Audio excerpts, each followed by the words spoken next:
to American Education FM, everybody. I'm Dr. Sean Brooks. There's a ton to cover here. There's an absolute ton to cover here, so I'm going to jump right in. First of all, Vanessa Hurst sent me a great document, and I have this document now on my website, and I want to describe, first of all, before I read this document, some of the updates to my website, which is AmericanEducationFM.com. At the very top of the website, of course, there's links to the podcast and where you can listen to the podcast. And then I have the American Classroom Substack where I'm putting about one article per month up there. Again, you can head on over there and read those. I make some predictions, educated guesses, that thing called the scientific method that apparently no one uses anymore. I use it on a regular basis. And then on the right-hand side, I've started a separate little page that's just going to have PDF documents, PDF books, pamphlets, a number of other things. So I also have, of course, my books are available on there. I have merchandise that's available on there. There's shirts, there's mugs, there's hoodies, the whole deal. And then, of course, the contact information. If anybody would like to be a guest, you're welcome to contact me. Tell me what's going on in your area. Tell me what's happening with the schools in your area, again, regarding the jabs, the mask wearing, the school policies, you name it. We can talk about it and bring it up here without a doubt. There's also a sponsor and a donate section there if you're interested. I have a PayPal. The Subscribe Star is down right now, but if you're interested in doing that, it would be greatly appreciated because I'd love to keep this podcast going. Because again, this is going to get more intense as time rolls on here. So with that said, she sent me a document which is absolutely incredible, and it's frightening, but it is a full-blown playbook. And it clearly seems that it's from the 50s, if I'm not mistaken. And it's titled, here we go, 1959. It's titled Soviet Commitment to Education, Report of the First Official U.S. Education Mission to the U.S.S.R., with an analysis of recent educational reforms. So I'm going to read the abstract, and then I want to read the foreword of this, because again, you're talking about roughly a dozen American communistic bureaucrats who all work in higher ed or worked in higher ed. They're all dead now, but they worked in higher ed and in American government. And essentially what they're doing is they're saying how great the U.S.S.R. educational system is, and can the American educational system ever reach as good a system as the U.S.S.R. and the Soviets. So here's the abstract. It reads like this, quote, "The Soviet view of education as a chief resource for achieving national, social, economic, cultural, and scientific objectives is reflected in this report of the first U.S. mission to the U.S.S.R. The following topics are covered: the administrative system of Soviet education, nurseries and kindergartens, schools of general education, extra-school activities, education for the arts, preparation of workers, teacher education, Academy of Pedagogical Sciences, higher education, and the Academy of Sciences.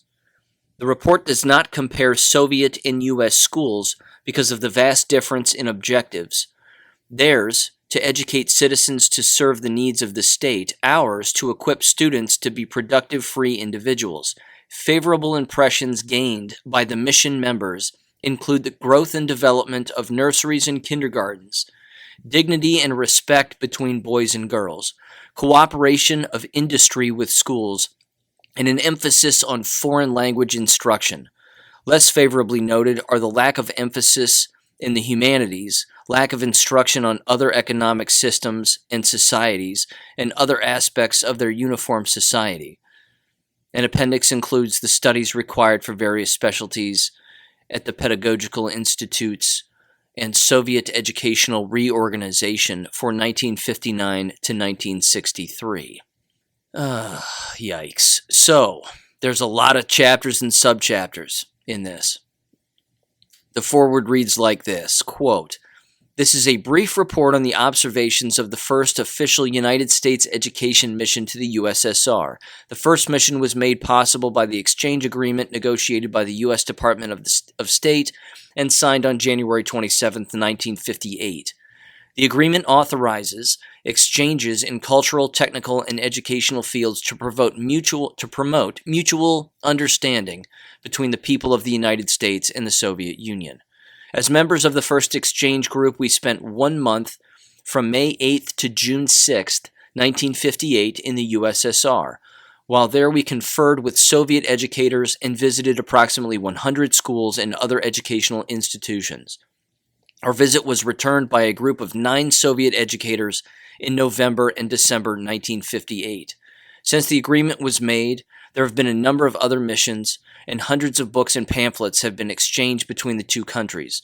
Most of the American books sent to the U.S.S.R. were donated by the American Textbook Publishers Institute and various educational associations. It is to be hoped that these exchanges have opened the door to a better understanding between the people of the USA and the U.S.S.R. Our mission had 2 main purposes: to lay the foundation for productive cultural relations between the education agencies and institutions of the U.S.S.R.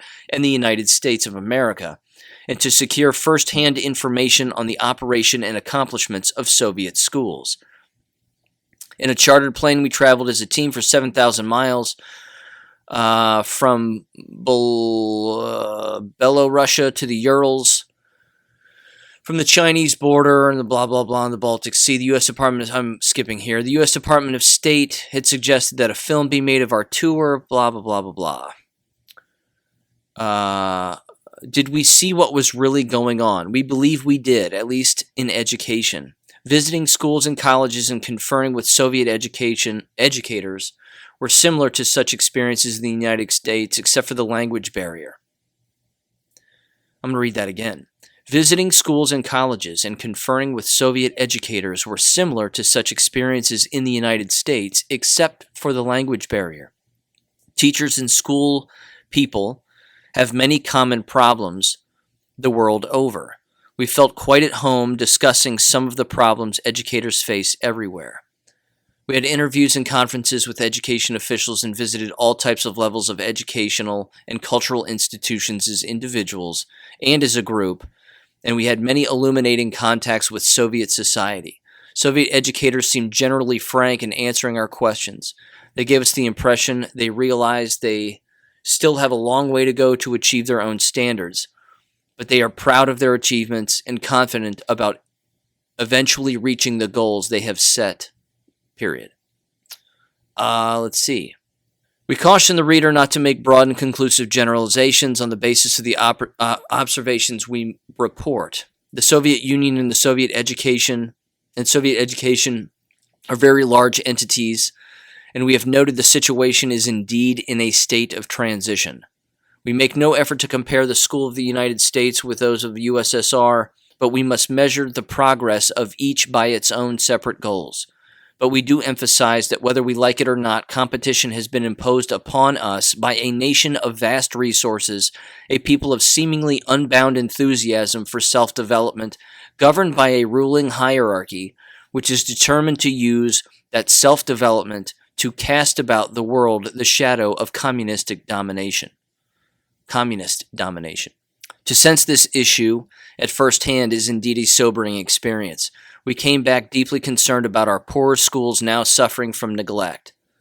But we returned with a new application and renewed faith in the American system as reflected in our better schools, where citizens have cared enough and done enough to make the American ideal of a sound education for all come true, or nearly so.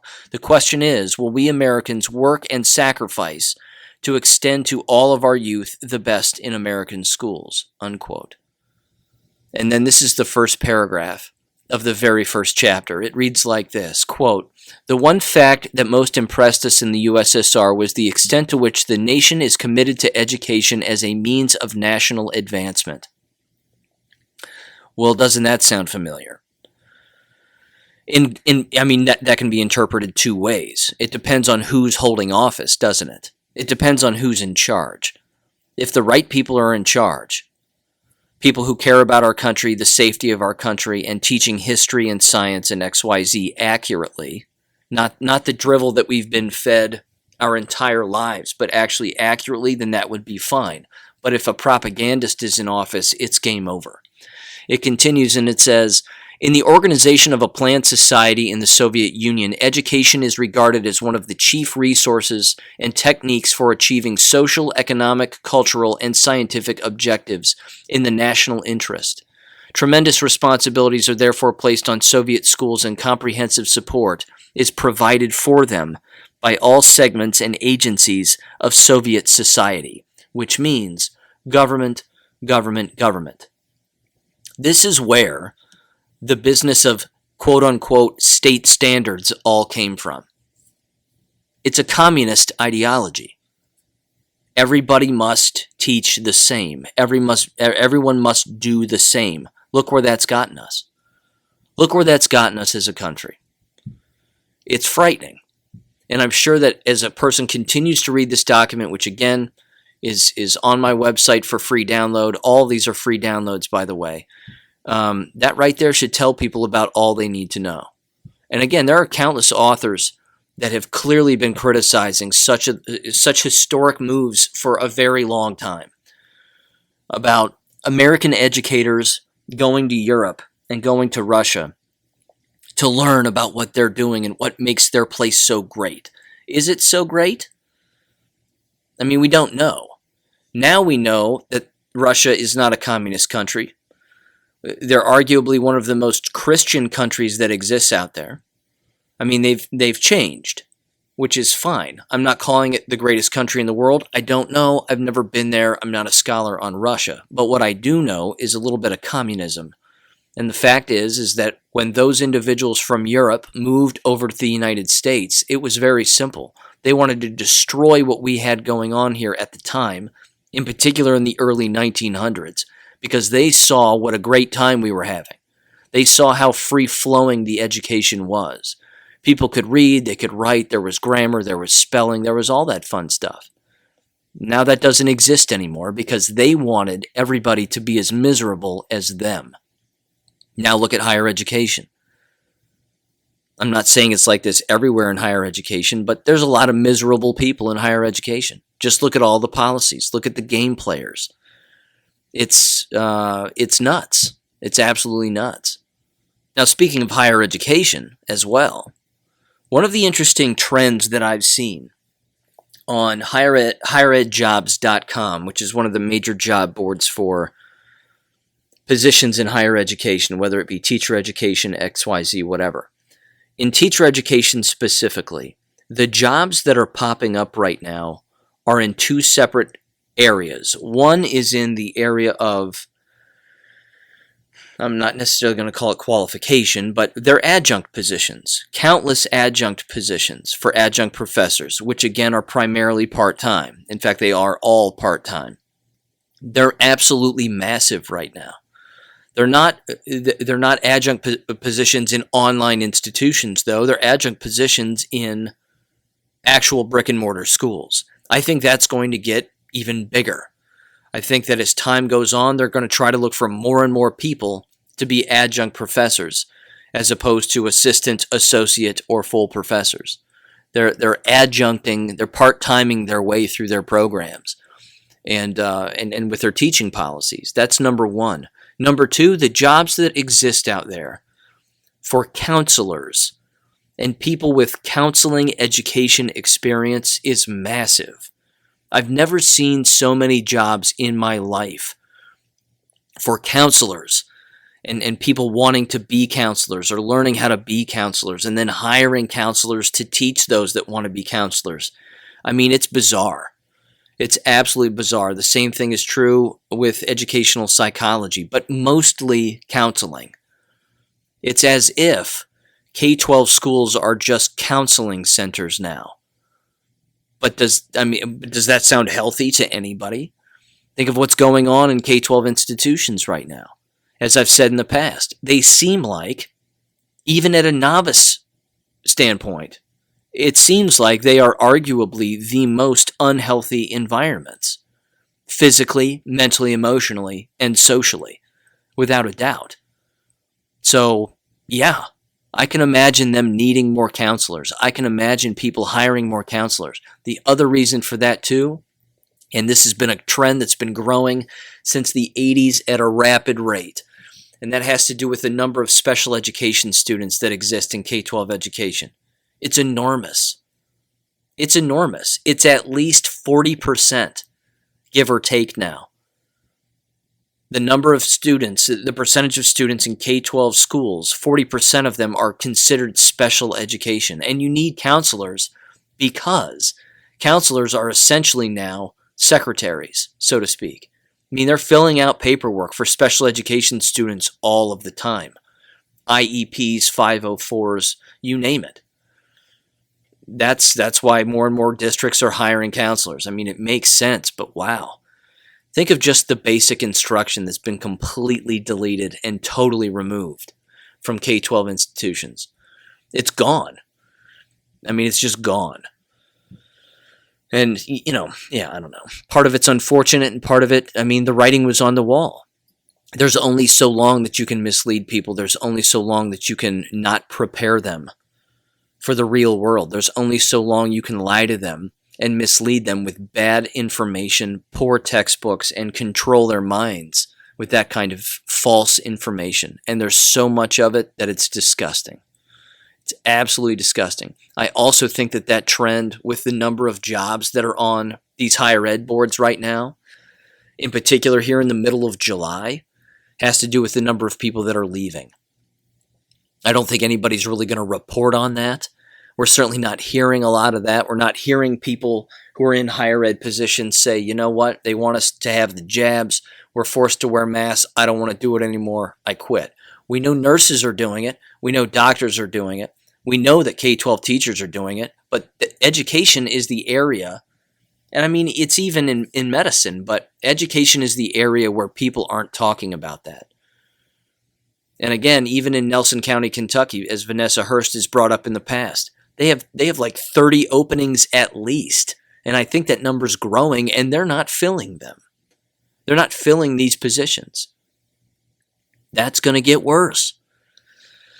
And it's all because of the jabs now. It's all because of the mind control, the masks, and the jabs. Okay, now, we're segueing here right into jab news, more and more jab news. And I have a story to tell a little bit later, which was really messed up. And I went to my local doctor to pick up some drugs for some poison ivy on my face.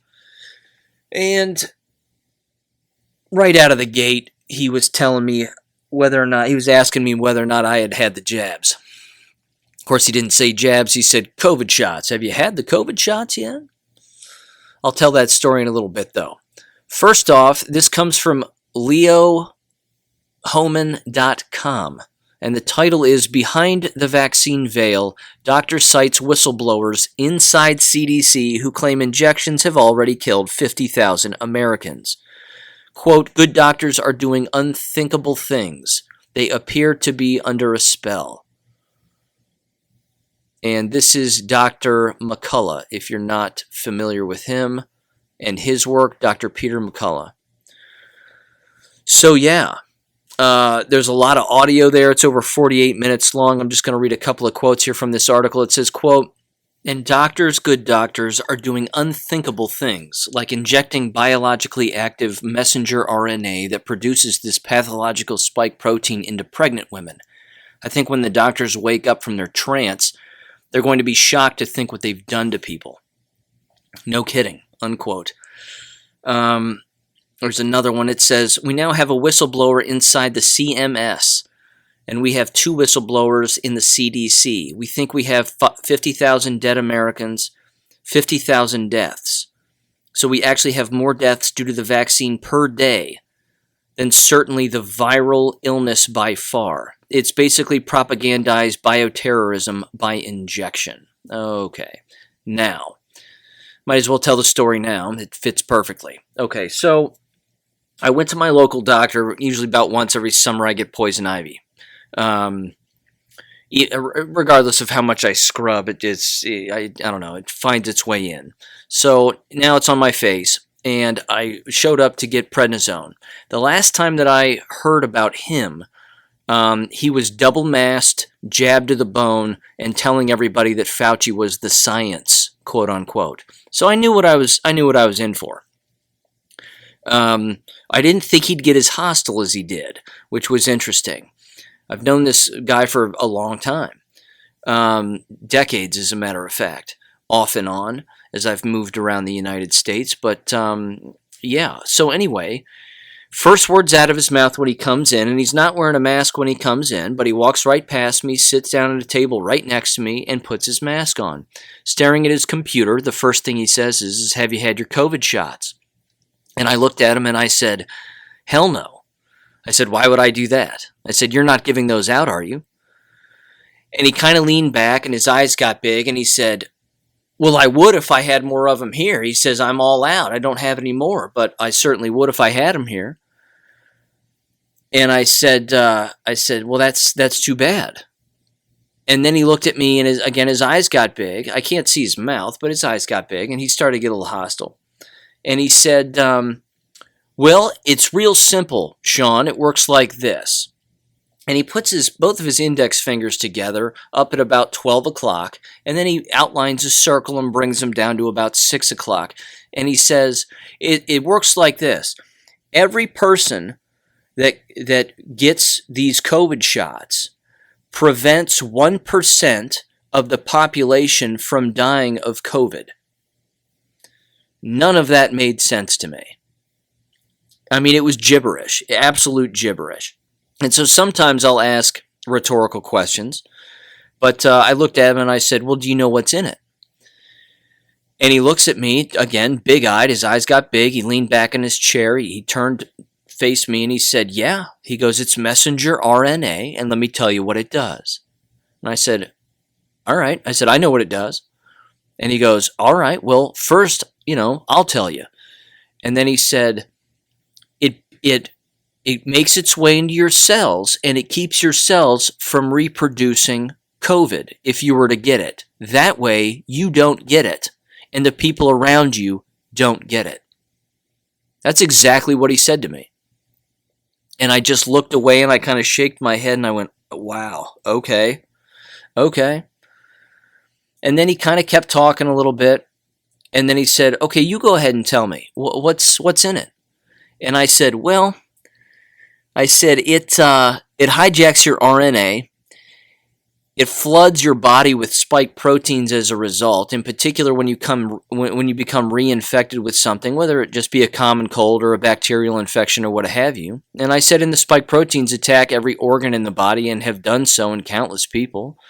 And you end up with organ failure and completely immunocompromised. And I kind of left it at that. And then he just looked at me, and honest to God, he must have repeated this line at least 2 or 3 times. He said, well, we haven't seen any of that. I haven't read any of that, and I haven't heard any of that. And that was kind of it. And then later on, he said the same thing. He just said, well, that's interesting. We haven't seen any of that. I haven't read any of that, and we're not hearing any of that. And I looked at him, and I just said, well, give it time. And then he said, but I have heard about the myocarditis, the inflammation of the heart, if I'm saying that correctly. And he goes, but, it's remarkably rare. And no one's died, and no one's died. And that was his final quote. He said, no one's died from the shots. No one. He actually said no one. It's insane. It's absolutely insane. And I was the only one in this doctor's office not wearing a mask. Everybody else was masked to the bone. There was one nurse that wasn't wearing a mask, but as soon as somebody would walk up to the plexiglass, she'd quickly throw it on. Like that makes a difference. These people have no idea how they've been lied to. They have no idea. Absolutely no idea. And again, as I've said in certain posts, and I put the story on Gab if you want the direct quotes, but the blood that is going to be on their hands is astronomical, as even Dr. McCullough has said here. Some of these doctors have got to wake up, and unfortunately, I think it's going to take their own staff members, their own patients, and they themselves in serious pain and in serious trauma and dying in order for them to realize it. And even then, they won't blame it on the jabs. They just won't. You know that they won't. They'll find any other reason they can to blame it on something else. So there's that. Here's the interesting little piece of audio I do want to play, and this comes from Australia, and it's on greatawakening.win, but I certainly thought it was worth playing. It's a quick 38-second clip, and it's from BitChute, which, again, by the way, if you want updated stuff on what's going on, you've really got to get on BitChute, and you've got to get on Telegram, the COVID vaccine injuries page. Beach Milk has a bunch of stuff as well. There are lots of pages out there talking about this. Even Gateway Pundit. Gateway Pundit has a story out now that says the exact same thing. I mean, for my doctor to not know that people have died, or to actually have the gall or the level of cognitive dissonance to actually say out loud with some authority in his voice that no one has died. He apparently doesn't read the Gateway Pundit from July 13th, where it says, shock report, there were more COVID-19 vaccine deaths last week in the U.S. than COVID-19 deaths. And the VAERS report has it at 9,048 and climbing, to say the least. So now there's at least 9,125, they're saying, and of course that's only 1 to 10%, as I've mentioned a million times, as countless people are mentioning. It's just nuts. So here's an Australian expert, quote unquote, and as the Post says, he accidentally says the truth part out loud. Grant Shapps about this. Good morning, Grant Shapps. Morning. Morning. Would you please explain the evidence that you've looked at to make this decision? Yeah, we know that double vaccinated or fully vaccinated people are much more likely to get and also carry the coronavirus. So there comes a point where there's a balance to be made by allowing people to see perhaps friends and family or even go on holidays to countries which are in the amber category, which are the vast majority of countries in the world. And that's where we've got to, based on the advice of Chief Medical Officer and others. Let me recap that briefly. He said, quote, we know that double vaccinated, fully vaccinated people are much more likely to get and also carry coronavirus. Interesting. You think? Wonder if my doctor's heard of this guy. Apparently not. And again, these doctors have no idea that the literature is completely corrupt, that the numbers they're reading are corrupt. It's beyond awful. And they aren't connecting even the most basic dots. The very look, again, I'm going to return to the story real quick. The very look in his eyes gave away total shock. Because you know that just basic math would have to prove that he has other patients who have said the same things to him that I've said. Because the statistics he was saying to me made no sense. It means zero. Which means he makes 0 sense. Which means what is he doing? What is he doing? He's killing people. Again, the Gateway Pundit has another story. Quote, FDA to add new warning on Johnson & Johnson COVID vaccine related to autoimmune nerve syndrome. Guillain-Barré syndrome, I believe it's what it's called, if I'm pronouncing that correctly, or Barré, or Barré, something. Point is, yeah, that's been a symptom, and a life-altering, paralyzing symptom for countless people, regardless of the brand of the jab. It doesn't matter if it's Johnson & Johnson or one of the other ones. Interesting thing I also saw on Telegram, I believe it was from the COVID vaccine injuries or Beach Milk, but they said AstraZeneca, when you break the word apart by syllables and pop it into an English to Latin dictionary, it translates as weapon that kills. That's actually what it translates to. Astra stands for weapon, Z stands for that, and NECA stands for kills. I mean, They're laughing at us to our faces. That's real. Do it yourself. Check it out. They have an entire picture of them popping it in. It's just nuts. Not to mention, there's more stories again. Ivermectin. It cures SARS-CoV-2 in 48 hours or less. The jabs do nothing. They're killing people. And these doctors are so unaware. And it's not all of them, clearly, but my God. My God. There was another thing, too, which is always worth bringing up. And it's the presence of these bots that exist on the internet. In particular, and I'm going to define this as briefly as I can because I've seen actual video of this, and it's frightening. But it's rooms that are just filled with cell phones, hundreds and hundreds and hundreds of cell phones. And then they're all tied to just a couple of computers. So the person behind the computer can pop in a particular message, for example, because they're doing this with pro-jab stuff and pro-jab statements, and then making fun of people who are criticizing the jabs and criticizing the masks and criticizing educators that are pressuring other people to do all of this stuff. But they essentially just send it out to countless fake accounts. And this isn't new. This is something that's been going on for a very, very, very long time in order to, again, manipulate people and just push a fake message on people, but they read it online and they think it's real. They see it behind some fake emoji or fake avatar on social media, in particular Twitter, and the next thing you know, the most gullible are actually believing it. So, just more horrors, just more of a horror show. All right, now there's two more things here that I want to cover, and I'm going to link the description of these two documents below the episode of this podcast so that you can download them if you're interested. And again, you can make your own, which is fantastic, and I know that lots of people have. But toward the beginning of this podcast, back in October of 2020, I started doing this, and I certainly made this very move not exactly 1 year ago, approximately. And what I did is where I live, in the county where I live, there are roughly 10 school districts. And I emailed all of the board members, all of the superintendents, and countless principals and assistant principals of these buildings. And I told them what was going to be happening in 2020, starting the beginning of the school year. I was telling them and sharing information about the mask wearing and how they need not do it ever.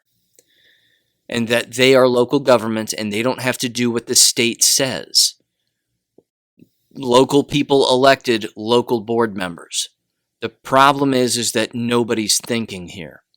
Everybody's just in lockstep with one another with their own health departments, which are corrupted by themselves and then corrupted by the CDC and, et cetera, et cetera. And it's beyond out of hand. So you can send PDFs and emails and letters to them. I've watched these board meetings, though, where the board members make fun of parents who are sending them these documents. And they'll say, well, we had more parents send us these documents, and we've taken a look at them, and you know what, we completely disagree, and, but that's fine, and parents are entitled to disagree, and blah, blah, blah, because we're just doing what we think is safe, and whatever. And see, that line right there is the kiss of death. We're doing what we think is safe. Not what is, but what we think is. And that's a huge problem. So, a couple of things here. First of all, almost every school district at this point, K-12 or otherwise, including higher ed, will have a very similar document, and they will have school reopening plans for return safe to in-person learning. And I'm going to read briefly parts of this particular document because it's absolutely insane. So, one paragraph says this, and this is kind of in the multi-page introduction from the superintendent. And again, these people are not well. They're not well. So think of what they're teaching your children. They're just not well. It says this, quote, "We are not offering a remote learning option for the 2021-22 school year. Our survey had less than 1% of the families requesting a remote learning option. However, as I stated earlier, we must plan for the worst case scenario too. If the governor ODH, BCDH, Board of Education, or other legal entity declare an emergency or the closing of schools, our staff and administration will develop and communicate similar plans to the 2020-21 school year for a fully remote schedule or a combination of remote and in-person learning. Our goal, in bold letters, is to open with in-person learning for all students in August 2021. Now, you can see and hear by me reading that, hopefully, they're leaving their options all open. The door is wide open for them to do whatever they want. The playing field is wide open. Anything goes, you see, because if things get crazy, we will revert back to what we did in the past. Oh, ladies and gentlemen, they have no idea what's coming. They have absolutely no idea. They say this, quote, next paragraph, "We are working to take every precaution we can to keep students safe and staff as safe as possible. Please understand that the COVID-19 pandemic continues to evolve within our community and our state. Decisions will be made based upon data and science." Dun, dun, dun. Give me a break. It says this, next paragraph, "Currently, we will not require staff or students to wear masks during the summer activities. However, if families, staff, or students decide to wear masks, they may wear masks.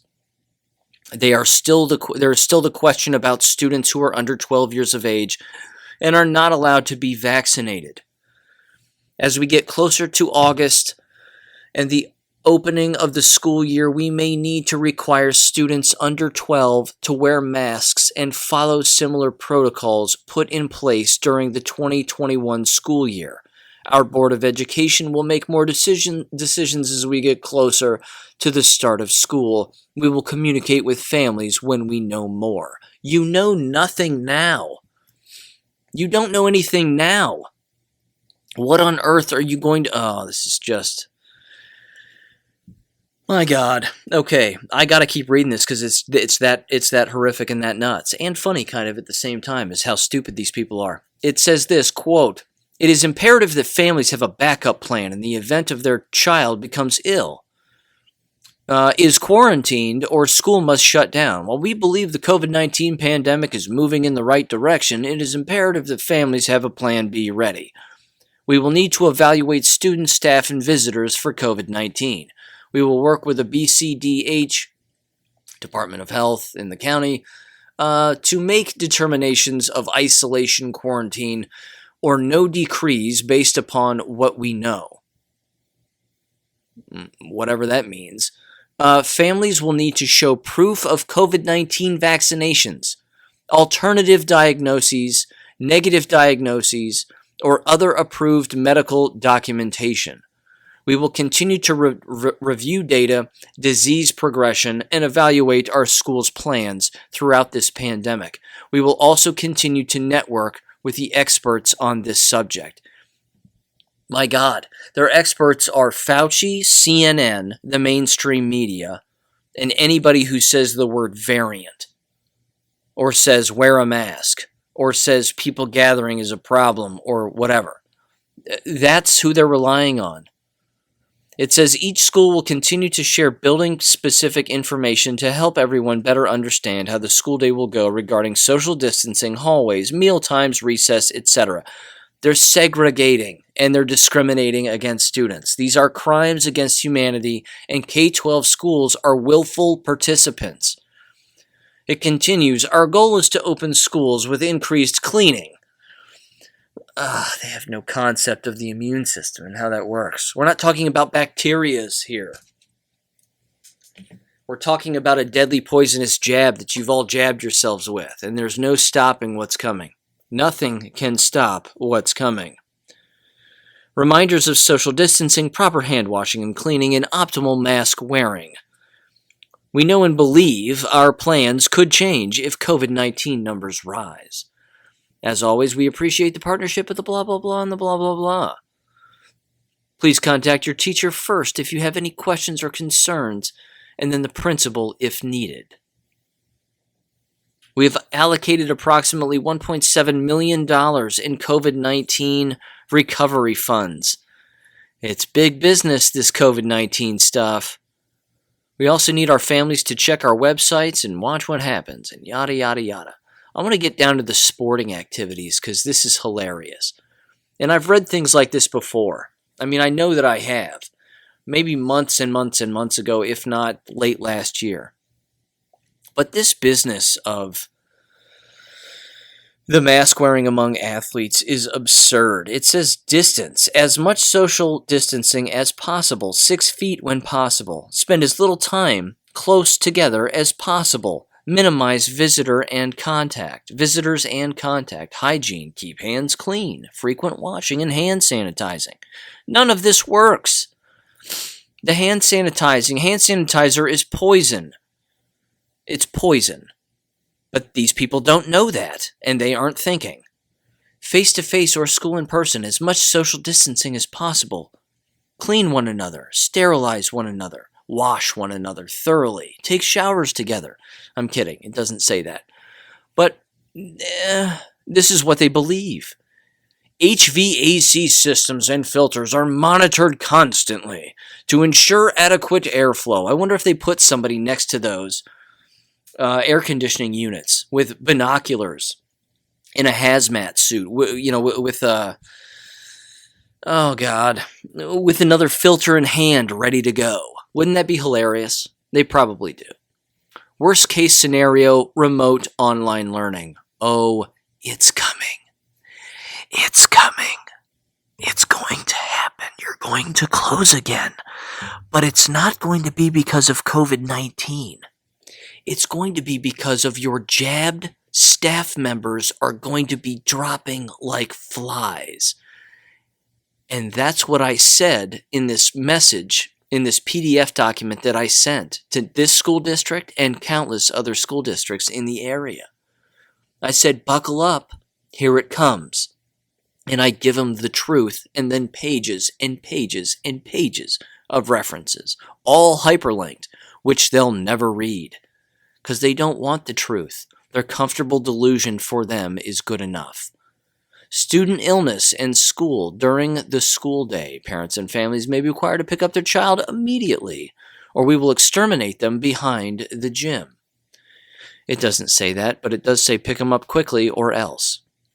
Let's see. Possible symptoms. Do you have these symptoms? This is insane. Okay, on to the athletic stuff. Here we go. This is crazy. But first, before I do, check this out. Oh, this is horrific. Classroom occupancy and information. Multiple bullet points for what the classroom is going to look like. Ask yourself if this is going to sound like a healthy environment to you. If this sounds like a healthy environment to you, you need to be hit on the head with a tack hammer, because you're a moron. So here's what it says. Quote, first bullet point, students will sit as far apart as possible. 6 feet of social distancing between desks will not occur due to the limited sizes of the classrooms. So they have to sit as far away as possible, but 6 feet of social distancing between desks won't occur because of size of the classrooms. They're going to be hanging from the rafters? You're going to be throwing assignments up into the ceiling panels because they're going to be glued to the ceiling? We're back to this. It's 2020 all over again. All over again. My hope is this, as I continue to read this, and I promise I will, because this episode is getting long. My hope is this. My hope is that the school closes because of the ill from the jab, so that the insanity here stops. Because again, the unjabbed, if they're actually still going to K-12 schools and schools like this, are going to be fully brainwashed. And ultimately, they'll end up getting the jab. And ultimately, they'll end up sick or dead as a result of just the sheer pressure.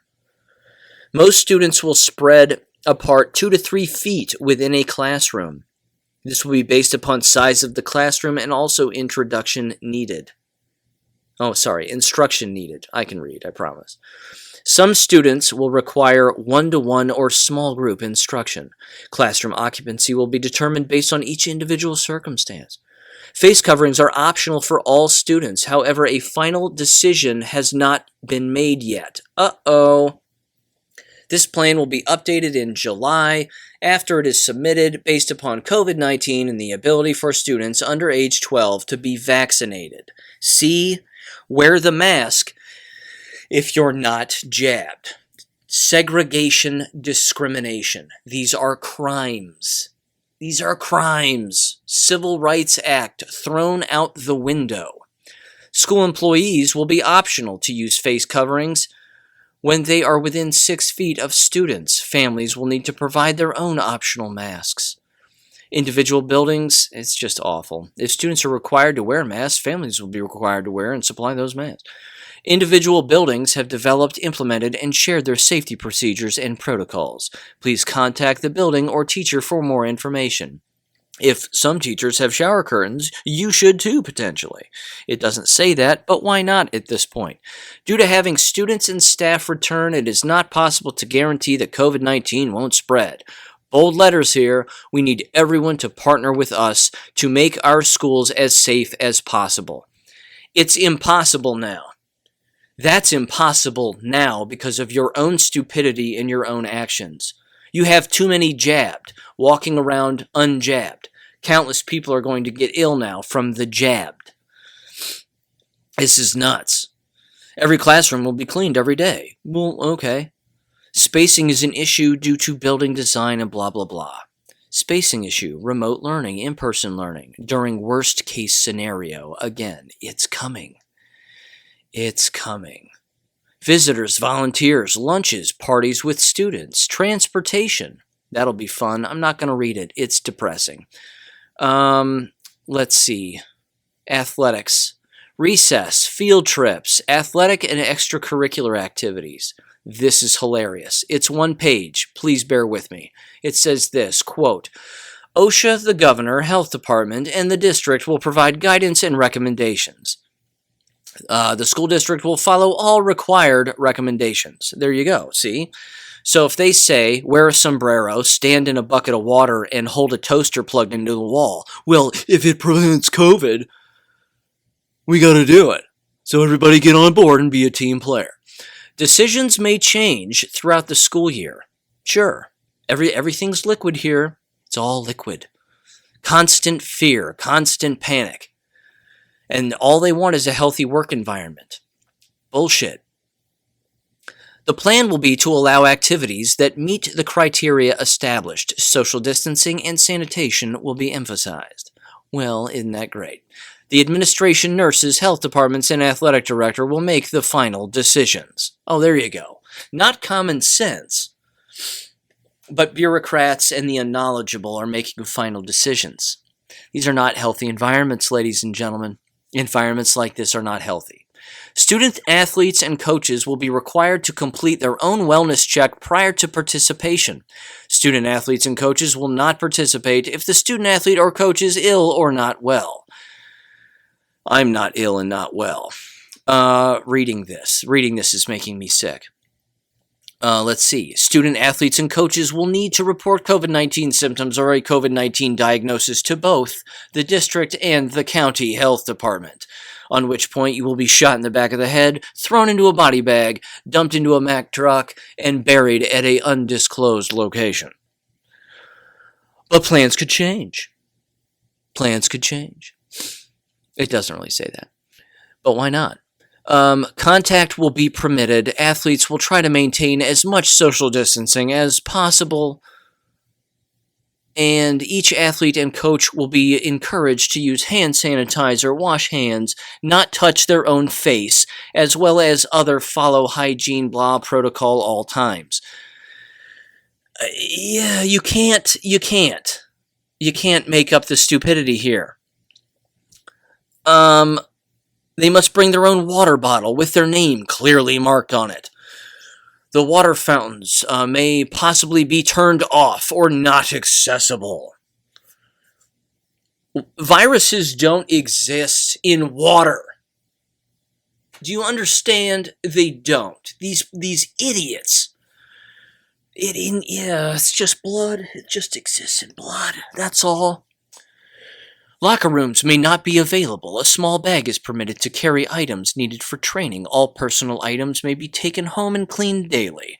Athletes must disinfect the equipment after every use. No spitting, eating seeds, or chewing gum during practices and workouts. That's an actual line.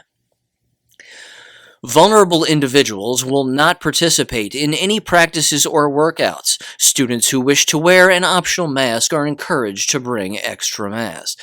In addition, and it's coming to a close, I promise, and then I got to wrap this up because I'm getting lightheaded and I'm hungry, but I'm lightheaded because this is insane. In addition, we will continue to enforce these general guidelines related to our facilities. General cleaning and disinfecting will take place daily twice, and in between practices. Weight room equipment will continue to be sanitized after every use. These poor custodians, I feel so bad for them. I've always felt bad for them. They're some of the most abused people, and they're some of the nicest people. Of course, the ones that aren't sleeping with students and, you get what I'm saying, and using drugs and whatever else. But they really are some of the nicest people I've met in the business, and they really are the most abused. And it's an abomination how they're being treated here. Whenever possible, again, more disinfectant, hand sanitizer, slap each other with it, spray it on each other with super soakers, dance in it, and swim in it. Whenever possible, traffic patterns for entry, exit, and during training sessions will be established to help maximize social distancing and communism, because that's the best way for us to stop the spread of blah, blah, blah. It doesn't say that. Now I'm going crazy. My apologies. Alumni are not permitted to participate in practices or use school facilities at this time. Spectators may be limited based upon OSHA guidance. Administration will determine the plan. Thank you for your time. We want to keep everybody safe. We know face-to-face education is the best and the blah, blah, blah, blah, blah. Okay, here's what I've done. I'm going to create another PDF, which I'll put in the next episode. But I have created one PDF that you can cut and paste, tailor any way you want. And it's just one paragraph after another with a ton of facts at the end, with, again, a reminder that people are being sued for this school doing what they're doing. Doctors are being sued. Nurses who are doing this are being sued. Hospitals are being sued. People are being sued for all of this, for what they're doing here, because it's a crime against humanity. So I'm going to include it in the description below, the PDF that I have sent this district and at least 10 others in my local area. Again, I hit up the school board members, the superintendents, and I'm going to hit up the principals and the assistant principals at the local schools, and I'm probably going to send it to teachers as well. Are they going to abide by what I say? Of course not. Are they going to believe a word of what's written and all the facts that are involved in this document? No. Why? Because they're not well. They're not well anymore. They're jabbed, they're bureaucrats, and these are not healthy environments for anyone. Time to go eat something. I'm going crazy. I'll catch you on Friday, I promise. Thank you for listening to American Education FM. Make sure and check out AmericanEducationFM.com for more information. Take care and God bless.